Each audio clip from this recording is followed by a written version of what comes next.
Eh, Vamos a empezar a grabar. Bueno, bienvenidos a todos los participantes. Bueno, este es el tercer y último encuentro del taller de diseño e interpretación de trabajo científico realizado por el Distrito Córdoba. Eh, bueno, yo soy la doctora Bea Grecia, soy parte de la comisión del Distrito Córdoba. Bueno, estoy acá para darle la bienvenida a nuestros disertantes. Les agradezco, bueno, la participación y bueno, esto de poder sumarse a dar estas charlas, ¿está? Que es la primera charla que se va a dar de diseño de interpretación de trabajos científicos en el Distrito de Córdoba, y la idea es que se sigan dando por los años subsiguientes, ¿está? Bueno, tengo el gusto de presentar al doctor Gustavo Giunta, que es uno de nuestros disertantes del día de hoy. El doctor Gustavo Giunta es médico cardiólogo, profesor adjunto de la Universidad de Favaloro, doctor en medicina de la Universidad de Buenos Aires y jefe de la unidad metabólica de la Fundación Favaloro. Eh, bueno, bienvenido, Doc. Él nos va a hablar, va a hacer una pequeña introducción al tema de investigación, de diseño e interpretación de trabajos científicos, y va a presentar el área de investigación SAC. ¿Escuchas bien ahí, Bueno, Doc? sí, sí, escucho perfecto. ¿Se ve la presentación? Sí, se ve también perfecto. Vale. Bueno, Bueno, muchas gracias, doctora Beas. Muchas gracias también a la doctora Martínez, que no está, pero tuvo la gentileza de invitarnos. Y la verdad es un gusto compartir este espacio con ustedes y además felicitarlos por llevar adelante esta iniciativa que es tan importante en la formación de todos nosotros. La verdad es que mi papel va a ser muy breve, ¿sí? A ver si ahí se ve que pasa las presentaciones. Ahí. Se- eh, se ve, se ve, Doc, metaanálisis, introducción, área de investigación SAC, se ve la primera parte. yo en este momento estoy como director del área de investigación de la Sociedad Argentina de Cardiología. Sí, muy brevemente quería comentarles sobre esto, que es el área de investigación, porque la verdad es que este espacio que ustedes generan es muy bueno y nosotros queríamos que ustedes sepan que pueden contar con nosotros y con nuestra estructura. Sí, en este momento yo estoy como director y básicamente es un área que se encarga de elaborar, desarrollar y llevar adelante diferentes registros epidemiológicos y también diferentes estudios en diferentes diseños de investigación. Tratamos de dar asistencia metodológica cuando hace falta. La verdad es que tenemos un recurso humano bastante amplio y con bastante conocimiento en el tema como para llevar adelante diferentes investigaciones. También monitorizamos qué es lo que pasa con diferentes registros y por supuesto también tomamos responsabilidad en lo que es la comunicación de los resultados. ¿Sí? Para que ustedes se den una idea, y esto es una invitación también, estos son todos los registros que en este momento están disponibles en el área y de los cuales cualquiera de ustedes puede participar. El registro Argeniam ST, que está abierto, fíjense, el registro sobre la medición de la aorta abdominal, fibrilación auricular y aleteo auricular en pacientes internados, strain de ventrículo derecho, factores psicosociales en los pacientes internados por síndrome coronarios agudos, cardiopatías relacionadas a embarazo y posparto. Este en particular, estamos con la gente de SAC Joven midiendo el interés y la participación de los cardiólogos jóvenes en proyectos de investigación y sobre todo qué barreras se encuentran al desarrollo del proyecto de investigación. ¿Sí? Mediciones de aorta torácica, válvula aorta bicúspide, registro de hipertensión pulmonar. Este registro lo estamos llevando junto con la Federación Argentina de Cardiología, que es el REGISTAR, de estenosis aórtica en la Argentina, y la evaluación de preparticipación deportiva. Fíjense la cantidad de oportunidades de trabajo conjunto que tenemos abiertos en el área. De hecho, ahora cuando terminemos esta charla, a nosotros nos interesaría mucho que ustedes traten de llenar esta encuesta de SAC joven, que directamente está relacionada con las barreras que se encuentran los cardiólogos jóvenes para desarrollar el trabajo de investigación. Para nosotros esta es una información muy relevante porque gracias a la identificación de estas barreras es que nosotros podemos generar recursos, ¿sí? Para que todos seamos partícipes, todos los que tengan interés, ¿no? Por supuesto, sean partícipes de diferentes estudios de investigación.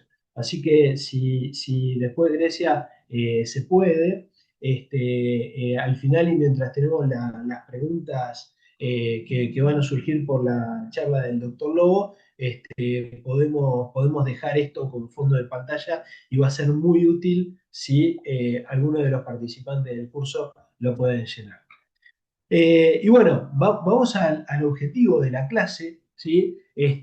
La verdad es que yo acá voy a hablar pequeñas cositas y muy introductorias. Ahora les voy a explicar por qué.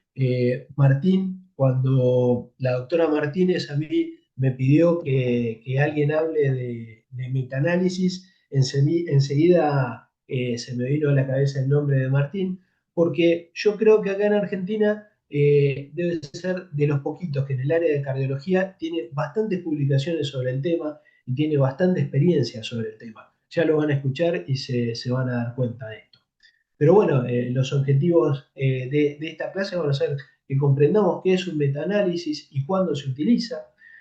Vamos a revisar sucintamente las etapas principales para realizarlo, interpretar los resultados clave. Esto, digamos, este es el principal objetivo, que nosotros sentados delante de un metaanálisis sepamos interpretar esa metodología y sacar conclusiones propias, ¿sí? Esto es interesantísimo y es fundamental en la formación de nosotros como cardiólogos y por supuesto entender cuáles son las fortalezas y limitaciones de este tipo de estudios.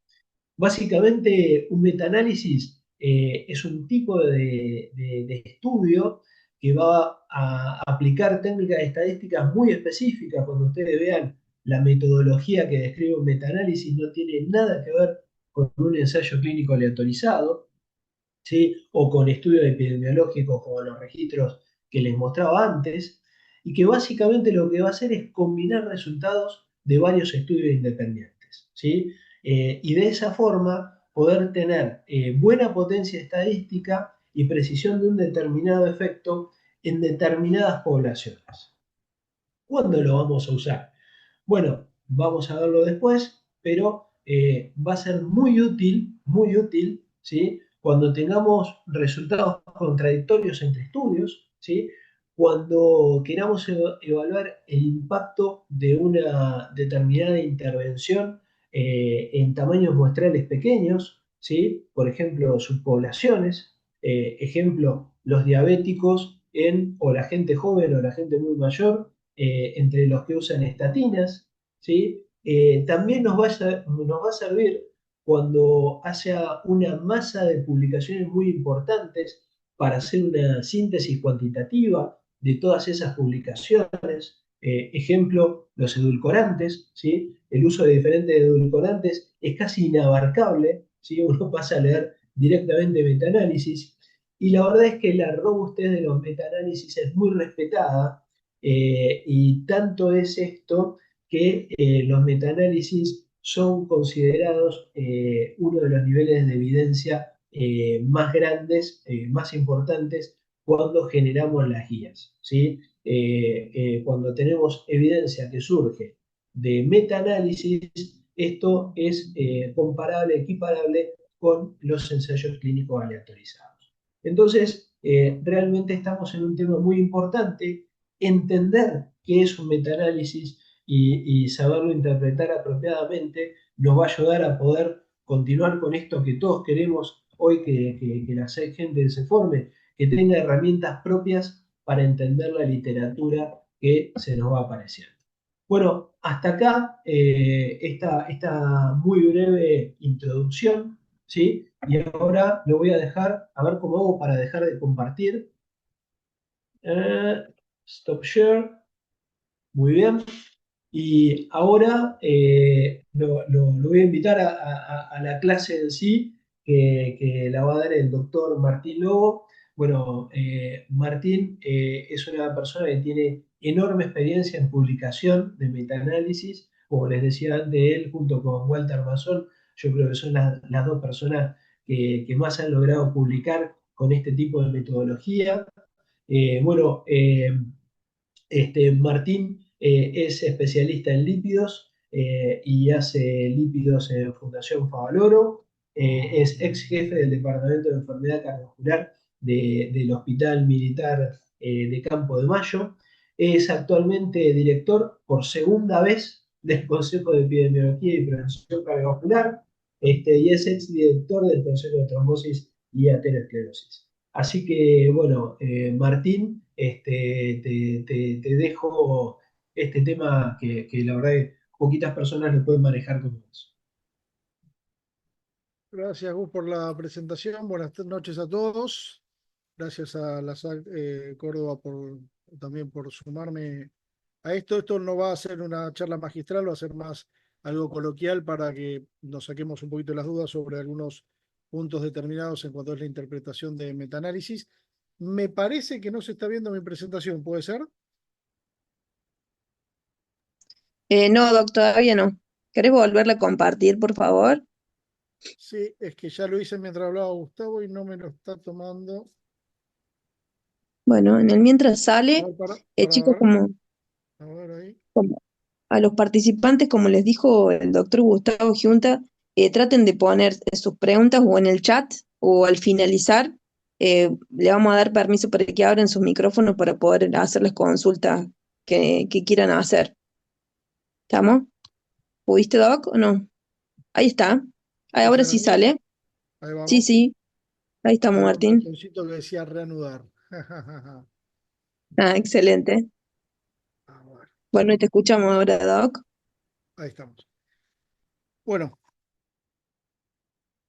algunas cosas ya nos estuvo contando un poco Gustavo de qué se trata el metaanálisis, pero básicamente, como creo que esto lo saben todos, el metaanálisis lo que hace es darme una medida de resumen de efecto de múltiples estudios que responden siempre a una misma pregunta, con una misma droga, un mismo outcome, y con metodologías similares, ¿sí? Y esto lo que va a hacer, en definitiva, es proporcionar una información con un aumento de la precisión, sí, un aumento de la potencia de esos resultados cuando uno evalúa determinadas intervenciones o exposiciones. Y podemos hablar de tipos de metaanálisis, en realidad arbitrariamente podríamos definirlos de distintas formas, ¿sí? Podríamos definir los tipos de metaanálisis por por los tipos de estudios que son incluidos en el metaanálisis, por el tipo de la medida de resumen de efecto, o por alguna técnica estadística en particular, pero lo más común es que nosotros hablemos de los metaanálisis en función de los datos que le estamos ingresando. Obviamente los que en mayor potencia y precisión nos van a dar son los metaanálisis de ensayos clínicos randomizados, ¿sí? También podemos hacer metaanálisis de estudios observacionales.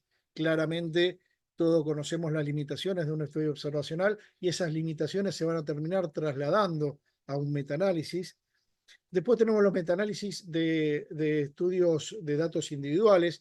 Esto la verdad que es muy interesante y son quizás los de mayor potencia, sobre todo cuando esos datos individuales vienen de ensayos clínicos randomizados.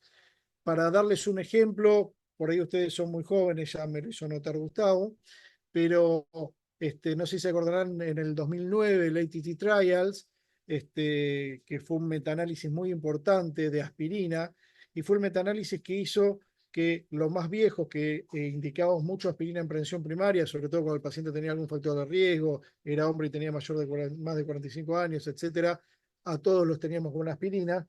Y cuando sale este estudio demuestra que si bien la aspirina claramente baja los eventos, también aumentaba el riesgo de sangrado. Entonces, después de ese estudio, empezamos los idas y vueltas y hoy por hoy en prevención primaria le indicamos en casos muy seleccionados. Bueno, este metaanálisis fue un metaanálisis de datos individuales, por eso también la potencia que tenía. ¿Y qué quiere decir datos individuales? Y, por ejemplo, un metaanálisis normal es si Gustavo hizo un estudio sobre, qué sé yo, semaglutida y mortalidad el doctor Mason en el italiano hizo el mismo estudio, yo acá en Luján hice el mismo estudio, y yo incorporo los resultados de cada uno de los estudios para hacer un metaanálisis, eso sería un metaanálisis estándar. Ahora, si yo agarro Gustavo me da toda su base de datos, Walter me da toda su base de datos, se la sumo la mía y lo incorporo en la metodología para hacer un metaanálisis de datos individuales, claramente el resultado va a ser mucho mejor porque yo no me estoy basando en un resultado con un efecto, con una medida de dispersión y en base a eso combinarlo con otros resultados, sino que combino todo. Es como si yo tuviese un estudio gigante, pero tampoco es un estudio gigante. Yo lo voy a hacer como metaanálisis, pero con los datos individuales, lo que las dispersiones y las variabilidades van a ser totalmente distintas y esa es la importancia de este tipo de estudios.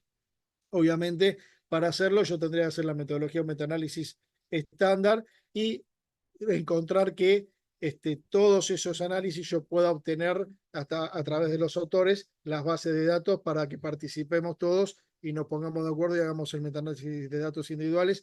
Por eso tampoco son tan vistos, es bastante dificultoso, salvo que justo lo que estemos investigando corresponda a siempre el mismo grupo de investigaciones y no tengamos otra cosa en la literatura. Entonces somos todos amigos, compartimos todo y podemos hacer el metaanálisis de datos individuales.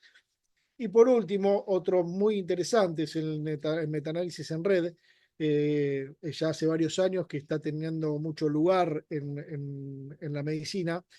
Y para resumirlo muy sintéticamente, un metaanálisis en red lo que hace es hacer comparaciones indirectas de múltiples tratamientos. Tenemos comparaciones directas e indirectas. ¿Qué quiere decir esto?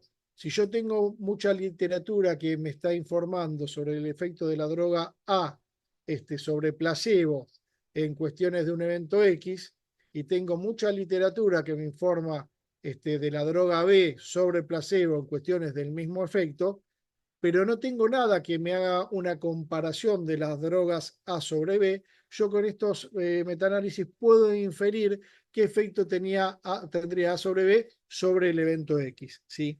Entonces, la verdad que es muy interesante y los resultados son bastante buenos.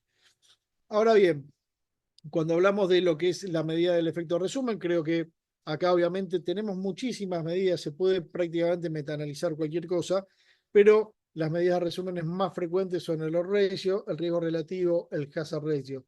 Claramente estas medidas de resúmenes se usan con outcome dicotómicos, ¿sí? Y la diferencia de media cuando el outcome corresponde a una variable continua, ¿sí? Vemos como medida de dispersión, lo mejor es el intervalo de confianza, porque me va a indicar la precisión del efecto estimado, ¿sí? Sobre todo con las medidas dicotómicas, y cuando esté más chiquito, menos amplio es el intervalo de confianza, mayor precisión me da. Y claramente cuando uno hace diferencias de media o diferencias de medias estandarizadas, lo que usa como medida de dispersión habitualmente es el desvío estándar o el error estándar, ¿sí? Ahora bien, con todo esto que nombramos, el metaanálisis va a tener fortalezas, ¿sí? Que ya muchas las nombró Gustavo, ¿sí? Aumentan el poder estadístico, va a mejorar la precisión en las estimaciones, ¿sí? Va a permitir análisis subgrupo y análisis de sensibilidad, que más adelante voy a mostrar alguna cosita de eso. Se permite un ajuste por regresiones, ¿sí? Y esto va a hacer que podamos tener consistencia en los datos, pero más allá de que sean, como dijo Gustavo, de las herramientas que están en la cima y las más usadas, no quiere decir que no tengan limitaciones, y las limitaciones son bastantes y son bastante engorrosas a veces de poder sortear estos problemas. Primero, la calidad de los estudios. Obviamente, si yo tengo metaanálisis con una calidad extremadamente alta, todos los ensayos clínicos randomizados, el resultado va a ser bueno, pero después me voy a tener que fijar si realmente eso era todo lo que había en la literatura o yo estoy sesgando o ha habido algún sesgo de publicación o de reporte. Acá, como justo nombré, el sesgo de publicación, ¿sí? La alta heterogeneidad que pueden tener los estudios, esto me da mucha variabilidad y eso hace que se pierda la potencia del metaanálisis, ¿sí? Y el otro tema es la interpretación de los resultados. Hay que tener mucho cuidado cuando uno interpreta los resultados en el metaanálisis. Pero a pesar de todo esto, el lugar que ocupan en la literatura es un lugar alto, ¿sí? Sobre todo cuando el metaanálisis proviene, como dije anteriormente, de los ensayos clínicos randomizados, si son las bases para las guías clínicas, son el eje de tanto las revisiones Cochrane como no Cochrane. Pero para ir un poquito a más lo práctico, cómo debiera ser un metaanálisis cuando está hecho y que nos brinde la calidad que nosotros estamos buscando, ¿sí? Ustedes, si están haciendo un curso de investigación o estadística, habrán escuchado de la pregunta pico, ¿sí? Evaluar la población, la intervención que estamos haciendo, qué comparadores vamos a usar y el outcome. Esto es fundamental, porque los estudios tienen que hablar siempre el mismo lenguaje y tenemos que hablar de lo mismo. También es fundamental que nosotros a través de la metodología registremos el metaanálisis siguiendo un checklist que tiene bastantes requisitos. Hay muchísimas bases de datos de registro de metaanálisis. La más utilizada y la que nosotros por lo menos usamos y la que piden en muchas revistas serias indexadas para publicar un metaanálisis es que el protocolo esté registrado en Próspero, ¿sí? Claramente la búsqueda bibliográfica tiene que cumplir con todos los requisitos de revisión sistemática, tiene que ser exhaustiva, múltiple, en múltiples bases de datos. Acá puse 3, pero son muchas más las bases de datos que uno tiene, esto es a modo de ejemplo, son muchas más las bases de datos que uno debe buscar.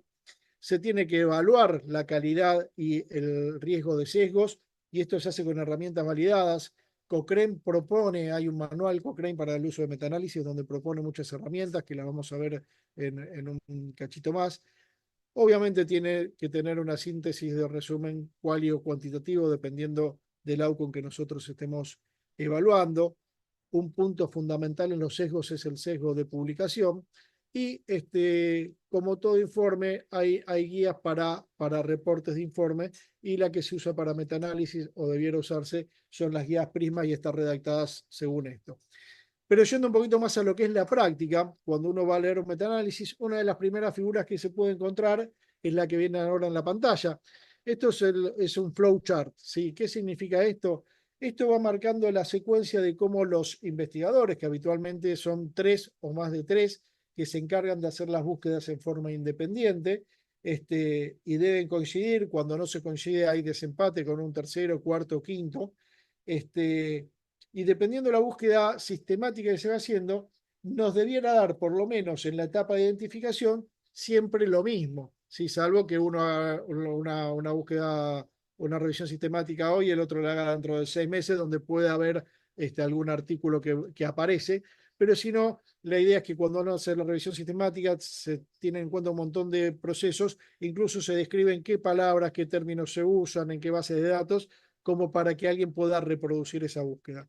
Y después de la búsqueda se van haciendo los screenings, los scores de elegibilidad, hasta que terminamos resumiendo cuáles de todos esos estudios que encontramos realmente cumplen con las condiciones que yo detallé en metodología para incluirlos en el metaanálisis. Porque muchas veces incluso nos vamos a encontrar con que el título dice una cosa y el objetivo otra, o no se utilizaba contra placebo, sino contra una droga secundaria. Entonces pasan muchas cosas que por lo general uno cuando hace la revisión arrancamos de un número muy alto de estudios y terminamos por lo general con un número pequeño de los estudios, ¿sí? Y la calidad y evaluación de los estudios, de las herramientas, Cochrane lo que propone es evaluar los sesgos y la calidad con herramientas como el ROB2, que es una herramienta que evalúa calidad y sesgos en los ensayos clínicos randomizados. Cochrane propone que para los estudios que no sean ensayos clínicos randomizados se use el Robbins 1, y después para los observacionales hay muchas escalas. Esta es una de las que se usa, la Newcastle de Ottawa, pero hay más, y eso a veces también depende mucho de los revisores. Uno por ahí usa una y después le piden otra, y bueno, y tendrá que ir contestándole al revisor como corresponde. Y todo esto, la evaluación por pares y el análisis de sensibilidad, va haciendo que el metaanálisis sea más robusto. En cuanto a estas herramientas que nombramos de Cochrane, esta es otra de las imágenes. Arrancamos con el flowchart. Lo segundo que van a encontrar en un metaanálisis es la evaluación de sesgos y de calidad. Vemos que esta herramienta es una herramienta que está usando 5 dominios, donde va a evaluar el sesgo por la aparición de alteraciones en los procesos de randomización, en la intención de la intervención, missing en los outcomes, missing en las mediciones, ¿sí? O un sesgo de selección de reportes.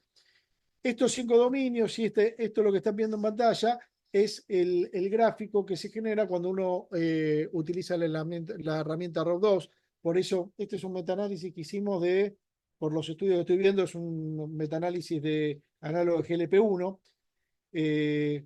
Y fíjense, claramente, el líder, Excel, Harmony, Pioneer, Sustain, Rewind, son todos estudios de muchísima magnitud, ensayos clínicos randomizados de porte, con buena calidad, y acá estamos viendo todo verde, obviamente el riesgo de sesgos y la calidad de los estudios, el riesgo es bajo y la calidad de los estudios es alta.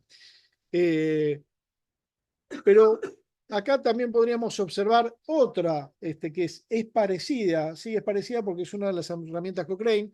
Si ven acá la diferencia, es que acá yo estoy evaluando 7 dominios, se le suman algunos dominios más de sesgos, y la verdad que estas, si me preguntan como figura más linda, ¿no? Tiene rojo, verde, amarillo, más fachera, pero al metaanálisis esta figura no le va a hacer bien, ¿sí? Le va a hacer mejor la figura monótona en verde del anterior, obviamente monótona roja tampoco le hace bien, pero acá ya estamos hablando de que claramente esto tiene 7 dominios, es un Robbins, es para estudios no randomizados, no ensayos clínicos randomizados, y ya empezamos a tener más agujeros en lo que son algunos tipos de sesgo, por eso empiezan a aparecer amarillos, que es una probabilidad mediana de sesgos, y calidad regular, y baja calidad los rojos y con alta probabilidad de sesgos.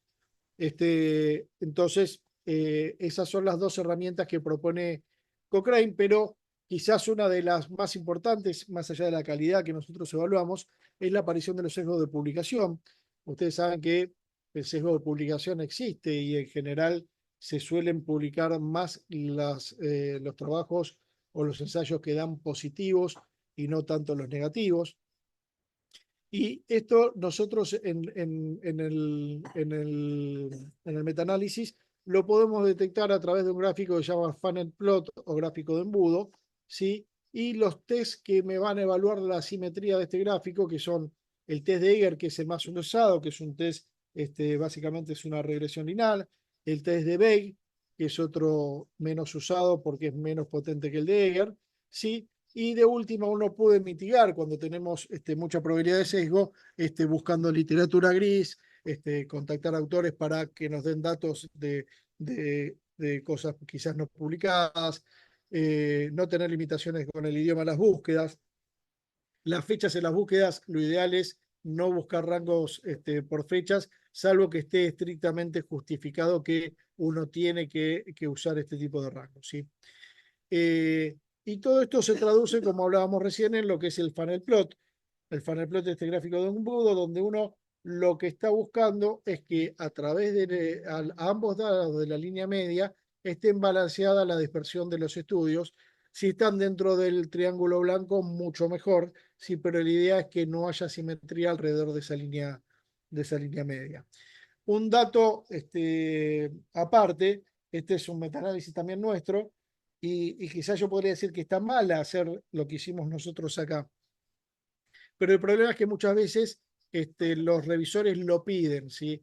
Y hay que tener en cuenta, si uno lee las normativas Cochrane y demás, que por lo general uno no debiera evaluar sesgos cuando el N de los estudios a incluir en el metaanálisis es menor de 10, algunos dicen menor de 8, y de la misma forma los test de asimetría no debieran hacerse porque pierden mucha potencia, ¿sí? Entonces es medio al cohete hacerlo. Pero hay algunas revistas, fíjense acá, tenemos 3, 6, 7, esos son A, B, C y D, son distintos eventos. Cuando uno evalúa sesgos, se evalúa para cada uno de los eventos que está metaanalizando.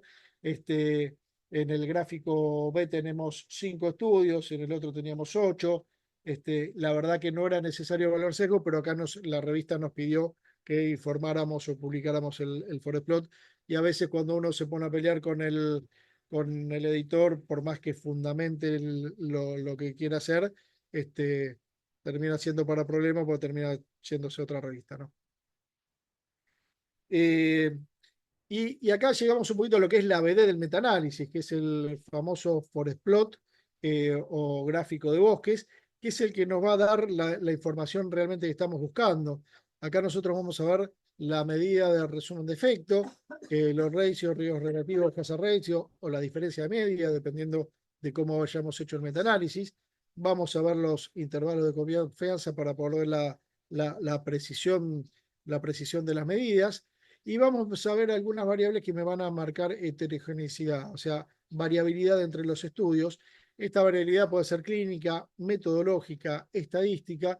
En particular, en el Forest Pro vamos a ver lo referido a lo que es la heterogeneidad estadística. Y después vamos a ver qué tipo de modelo, cómo se está modelando la información para obtener esa medida de resumen, ¿sí? Si es un modelo de efectos fijos o de efectos aleatorios, que ahora en un ratito voy a explicar brevemente la diferencia cuando usamos.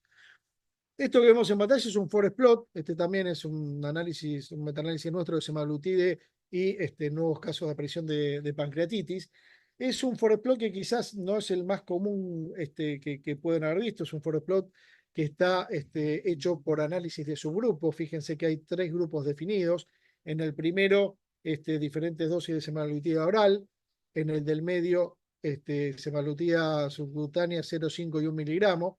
Y en el de abajo de todo, altas dosis para obesidad 2,4 miligramos. Y cuando vemos en el resumen, vemos que se está usando un modelo de efecto fijo, que en la heterogeneidad nos da un I cuadrado de 0%, con un índice de tau de 0 y una P de 0,71. Ahora vamos a ver qué significa esto. Y el resultado de cada subgrupo lo tenemos acá, un ratio de 0,4 con un intervalo de confianza que cruza la unidad, por lo tanto no es significativo este ratio.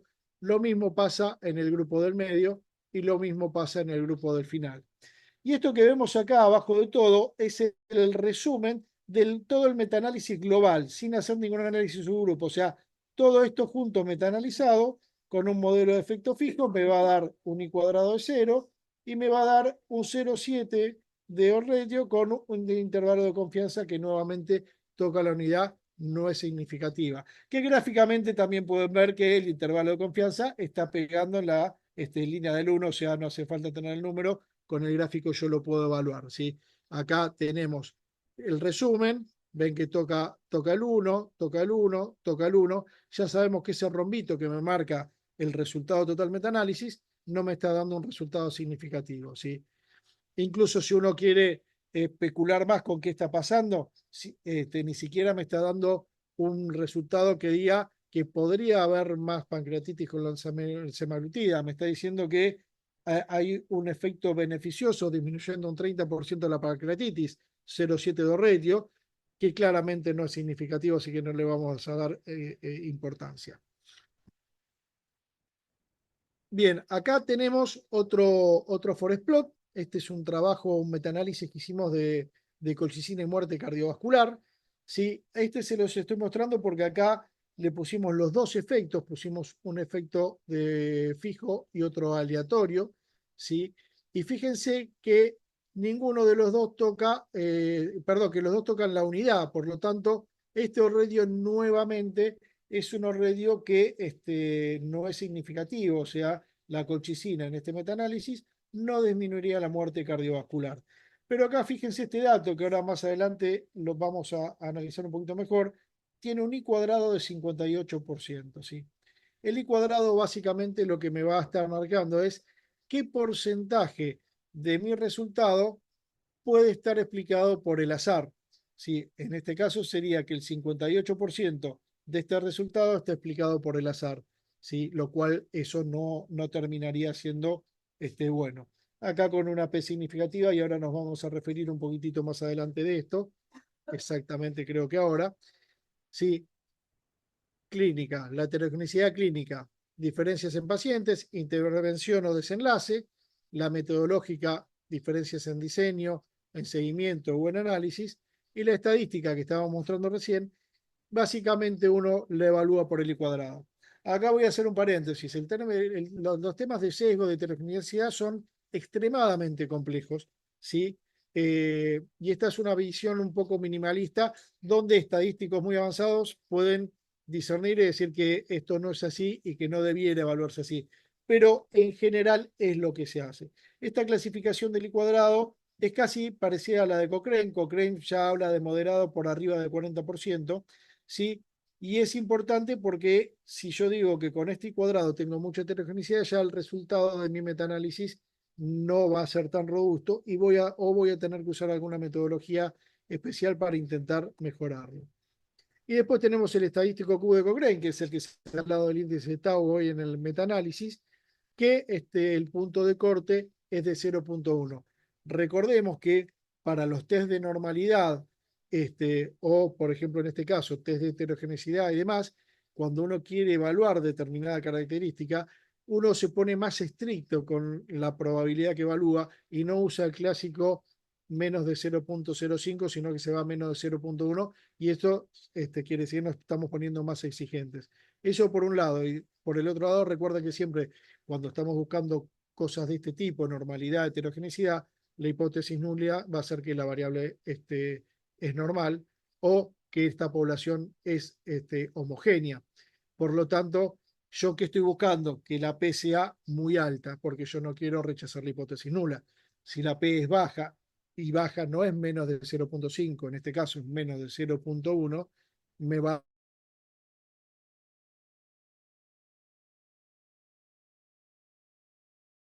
test no paramétricos, y en este caso el ser baja me estaría diciendo que hay heterogeneidad marcada.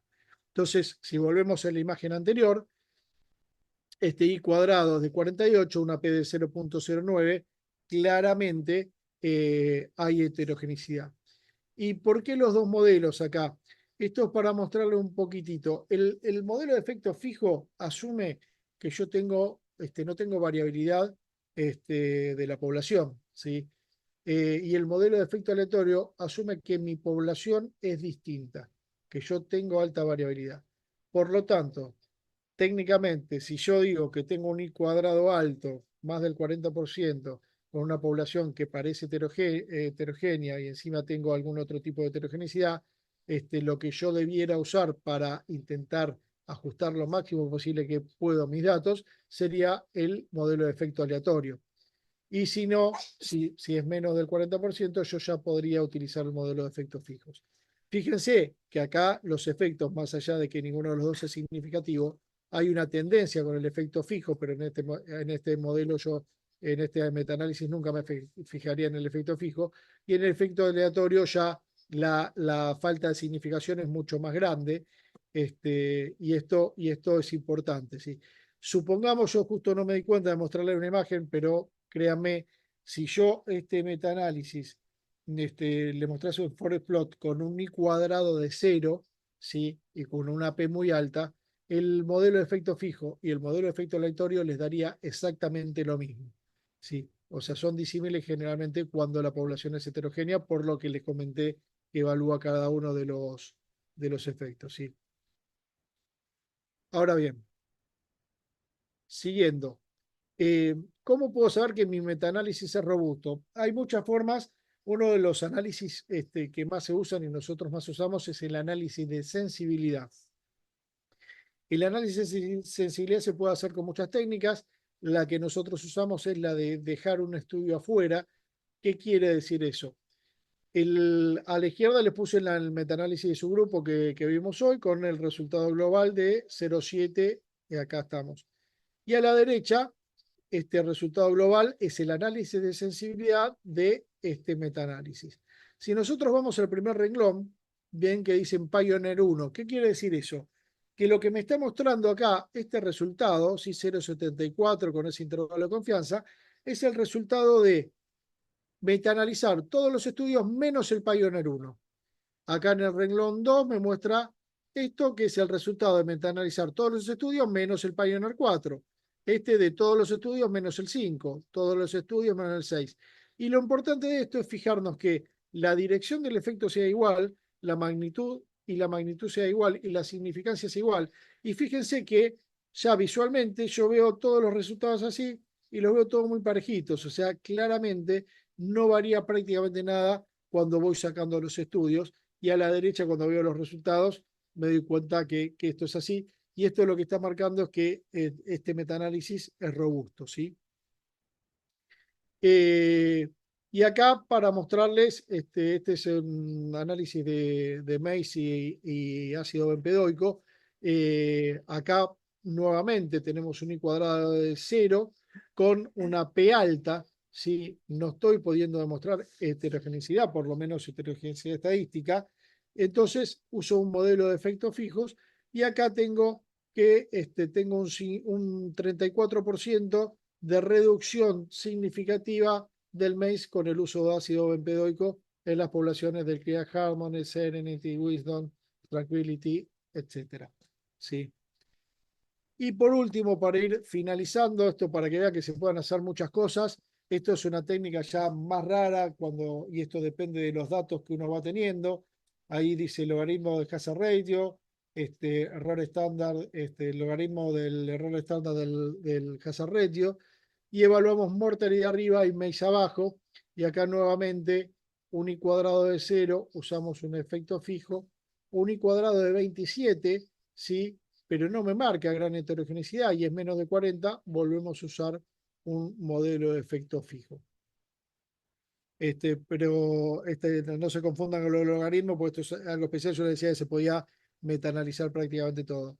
Entonces, para ir cerrando, y ya un poco lo resumió bastante bien Gustavo, el metaanálisis aporta mucha evidencia porque sintetiza datos múltiples, aumenta la potencia de los resultados, aumenta la precisión, ¿sí?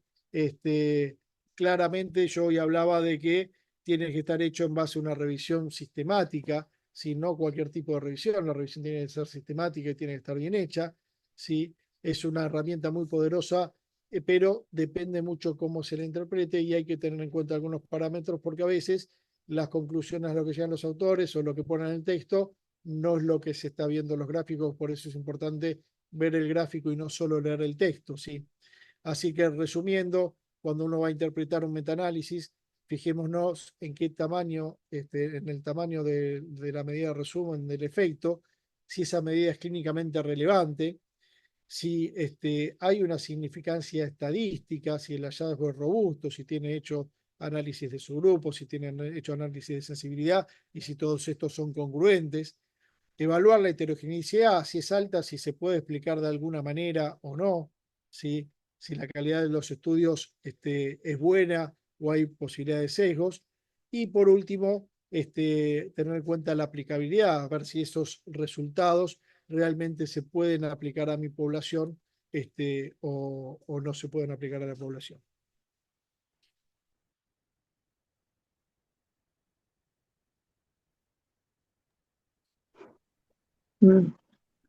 Buenísimo, Doc. Buenísimo, como muchísima información en poquísimo tiempo. Eh, bueno, gracias por la clase, fue excelente. El, a mí me gustaría que los chicos, nosotros tenemos muchos de los que seguramente están conectados ahora, Doc, forman parte de nuestro trianual, ¿está? Así que son médicos, futuros cardiólogos, ¿tá? Son médicos que están haciendo la especialidad en cardiología y seguramente están haciendo sus trabajos de investigación, ¿tá? Y obviamente tenemos otros médicos que también, que no solamente son de acá de Córdoba, sino que de otros distritos que también han pedido nada, becas para el taller, ¿tá? Entonces, de nuevo les digo, todos los que tengan dudas, traten de sacárselas las dudas en este momento, es hoy, es ahora o nunca, ¿está? Después de todos modos las clases quedan grabadas, pero ya no lo vamos a tener más a Martín acá, ni a Gustavo tampoco para poderle hacer las preguntas que nos van a quedar después de estas 3 clases, ¿está? Así que esperamos sus preguntas. Si pueden abrir los micrófonos y preguntar mejor, como siempre le decimos, chicos, bueno, no hay preguntas tontas, sino hay tontos que no preguntan en el momento indicado, ¿está? A modo bueno, de tratar de que lo hagan. Y yo sí bueno, ya sé que hiciste un resumen muy importante en tu última diapositiva, Martín, pero a mí me gustaría que lo repitieras, porque muchas veces los chicos, hay gente que se conectó en el último momento, a modo de no ser tan redundante, ¿no? Con lo mismo. Entonces, si vos tuvieras que resumirlo, por ejemplo, qué sé yo, a vos te preguntan de pasillo, ¿cierto? ¿Cuáles son los puntos clave para interpretar un metaanálisis? ¿Vos qué les dirías? Como que quede a modo de resumen. Era, Es previamente, o como un sea, punto. todo lo previo a generar el resultado es importante, todo lo que es la revisión sistemática, cómo se hizo esa revisión, cuál es la calidad de los estudios que estamos incorporando. Eso es fundamental porque, Sí, como hablamos hoy, como mostró Gustavo, no es lo mismo hacer un metaanálisis de ensayos clínicos randomizados que hacer un observacional, y no es lo mismo hacer de ensayos clínicos que no sean randomizados. Entonces, yo mostré las imágenes de cómo varían las calidades. Es raro que cuando la sí, incorporación junta muchos ensayos clínicos randomizados, baje la calidad. Pero eso es bien, fundamental. Y después fijarnos en la heterogeneidad, ¿sí? Es importante ver la heterogeneidad porque cuando uno tiene mucha variabilidad, ya hay un alto porcentaje de explicación de mis resultados que se deben al azar. Entonces ya la potencia y bien, la precisión de ese metaanálisis va a ser baja. Eso uno lo puede soslayar con lo que son análisis de esos grupos, con usar un modelo de efecto aleatorio y demás. Pero bueno, ya ahí incluso nosotros muchas veces, cuando tenemos datos tenemos heterogeneidad, si no la podemos explicar, porque a veces uno la puede explicar desde el punto de vista clínico, poblacional, etcétera, uno cuando arma la discusión y demás, o en limitaciones, ponemos que hay limitaciones referidas a este tema y habitualmente uno los resultados en ese contexto lo toma como potenciales, y uno no hace ver el resultado, sino podría pasar tal cosa. bien, bien. Excelente, Doc.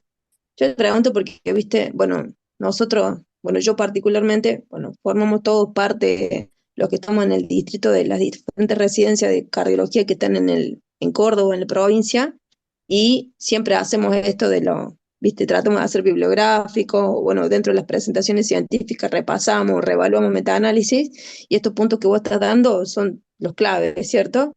Eh, y esto, como vos decías, para evaluar heterogeneidad, a modo de no ser repetitiva, ¿está? El I cuadrado y la Q de Cochrane nos ayuda mucho para evaluar heterogeneidad, ¿cierto?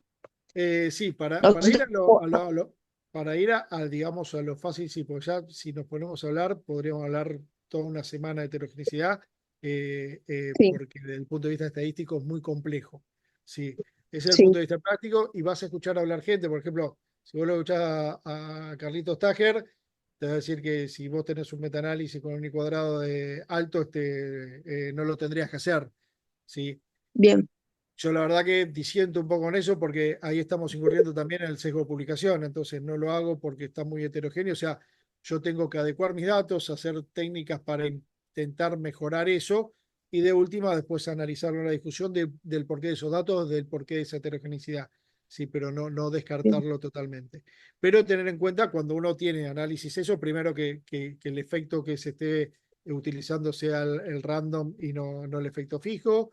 Después, importantísimo mirar los intervalos de confianza y uno mismo verificar la significancia de los resultados, ¿sí? Porque no sé ustedes, pero a mí me ha pasado muchísimas veces que hemos estado en charlas y me muestran unos datos y me dicen esta reducción significativa, y cuando uno tuerce la cabecita para donde están los intervalos de confianza, ve que en realidad el resultado no es significativo, pero el speaker me está diciendo que es significativo. Entonces, esas son claro. todas cosas que uno tiene que fijarse y analizarlo uno mismo y ver que coincidan, que haya una congruencia entre lo que se escribió, las imágenes y los resultados, ¿no?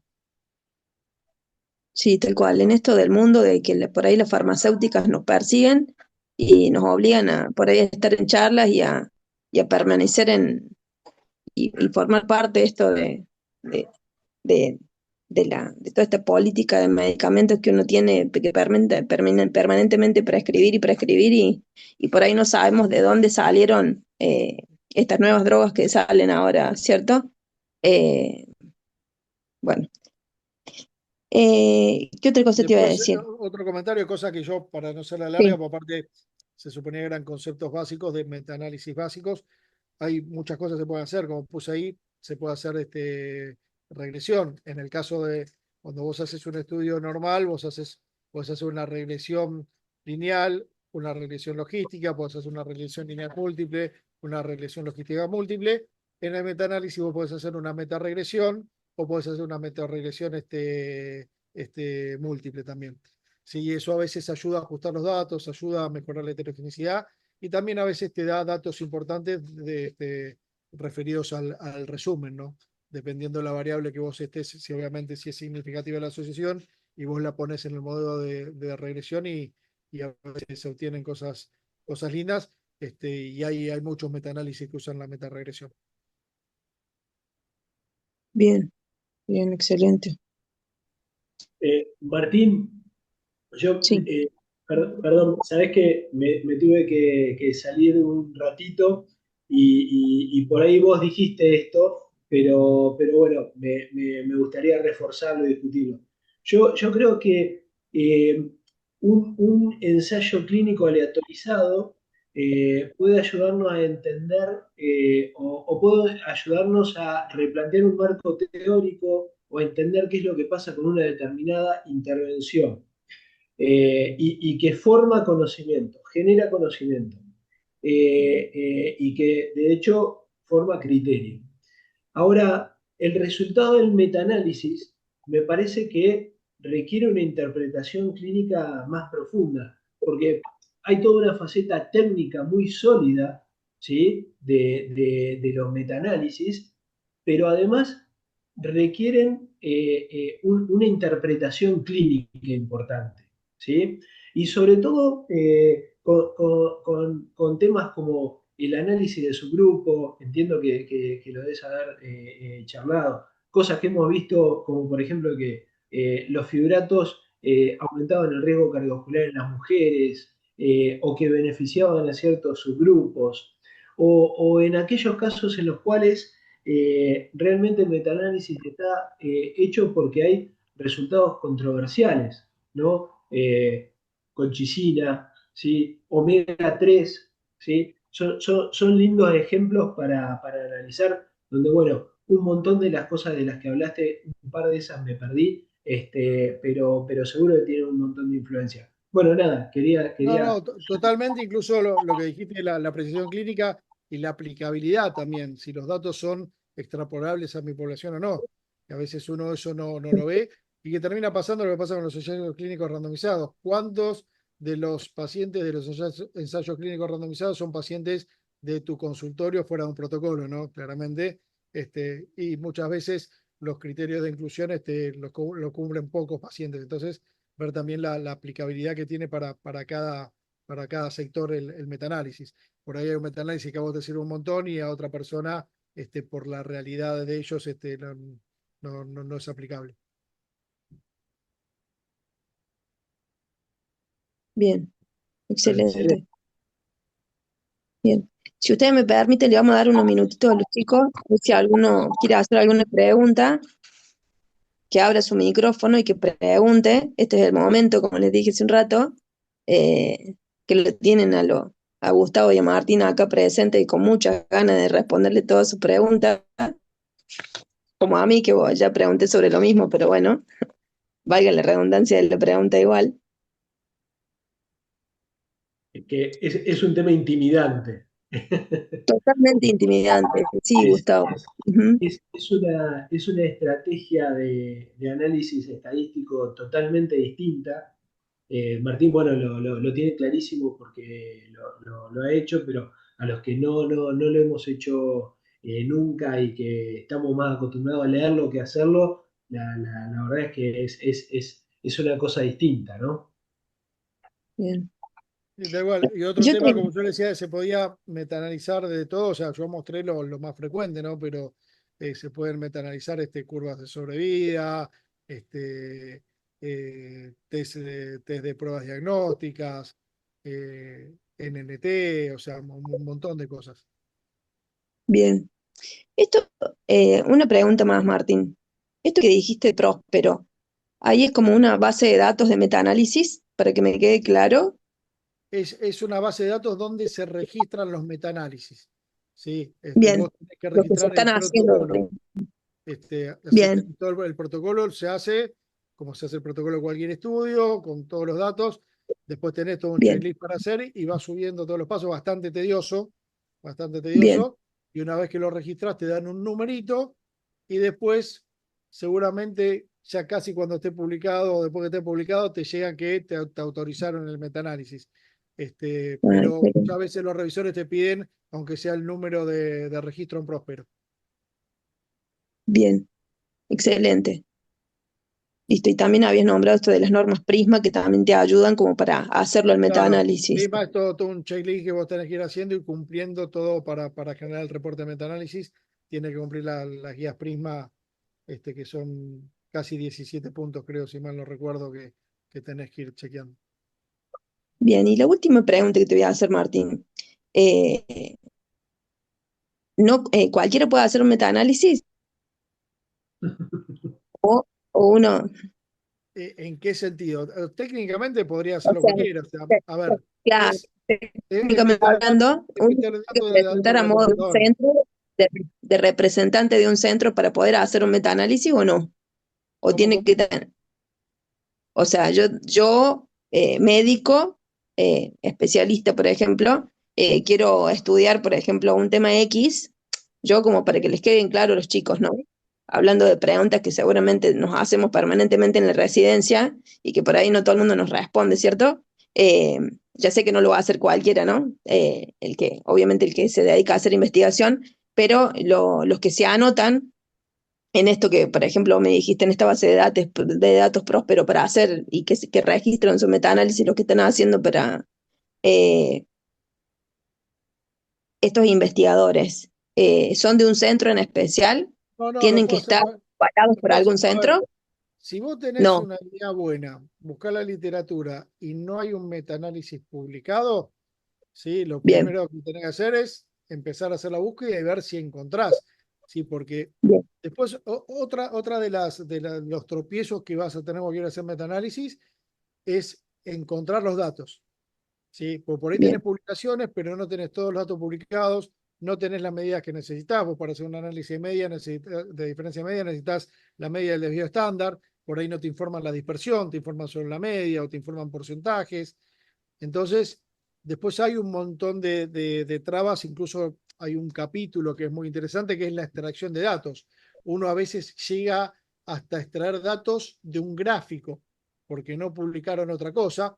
Vos podés contactar a los autores. En mi experiencia, creo que una o con mucho dos veces algún autor me contestó y me pasó los datos, pero por lo general es difícil que te contesten. Y por ahí tenés de todas las variables y te faltan de dos y justo están en un gráfico y tenés que ir y agarrar con un sistema, por ejemplo, el Acrobat profesional lo tiene, que vos podés escalar todo y medir con una regla y en eso vas pudiendo sacar qué cantidad de cada cosa te tendrían. O sea, es un capítulo muy interesante eso, pero si vos encontrás los datos, los estudios, agarrarlo, escribís el préporo y lo haces. Ahora lo bien, tenés que hacer a conciencia, bien hecho, con la revisión hecha, etcétera. Y después, bueno, ver que te lo quieran publicar ya es otro tema. Lo escribís y ya después depende de las revistas. excelente, Doc. Buenísimo. Bueno, mientras esperamos unos segunditos que ¿alguien abrió el micrófono? ¿Hola?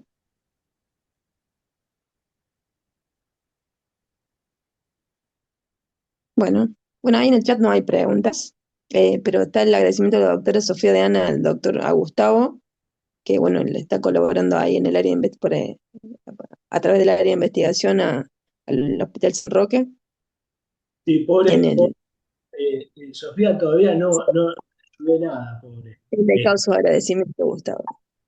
ahora pasa este fin de semana que estamos con mucho lío y tenemos que volver a hablar para armar esa base de datos que está muy interesante.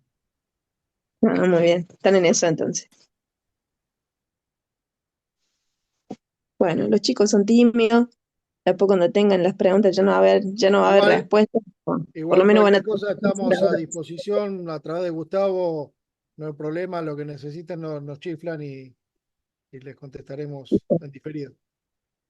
Bueno, bueno, para ir cerrando, entonces, gracias por la participación, gracias Martín, excelente tu disertación, gracias Gustavo bueno, por estar, por presentar y por sobre todo hablar del área de investigación de SAC, bueno, se está renovando y que están sumando, bueno, lo de SAC Joven, todos estos nuevos exponentes que hay. Hay por ahí anda nuestra presidenta, la doctora Marcela Altamirano, que bueno, el pilar de este año de nuestro distrito, que está muteada, pero siempre está en todas las clases apoyando. Bueno, gracias a ustedes por sumarse y colaborar junto al Distrito Córdoba en la educación de nuestros colegas, ¿tá? Que tratamos de que sea permanente y continua, como quiere la Sociedad Argentina de Cardiología. Y bueno, esperamos podernos sumar en los próximos años, sumarlos de vuelta a ustedes y tratar de seguir haciendo este taller para colaborarlo a nuestros chicos y al resto de los colegas que se quieran sumar a estos talleres. ¿Mm? Gracias a ustedes por la invitación. Saludo a todos. Gracias. Ahí está nuestra presidente, la doctora Marcela Altamirano, ya la deben conocer ustedes. Bueno, Gustavo, seguro que vos la conocés. Sí, bueno, Bueno, claro, los agradecidos somos nosotros que nos invitaron y bueno, por supuesto pueden contar con nosotros y van a estar invitados a trabajar en todas estas cosas que ya se están impulsando a nivel nacional. La verdad es que hoy con las redes, con todas las herramientas que tenemos, todos tenemos que poder trabajar juntos, no importa dónde estemos geográficamente. Así que buenísimo, gracias por la invitación y un lujo, bueno, Martín tiene muchísima experiencia en esto y lo demostró. sí. Gracias a todos. Chao, gracias. Buenas noches, que descansen. Igualmente. Gracias.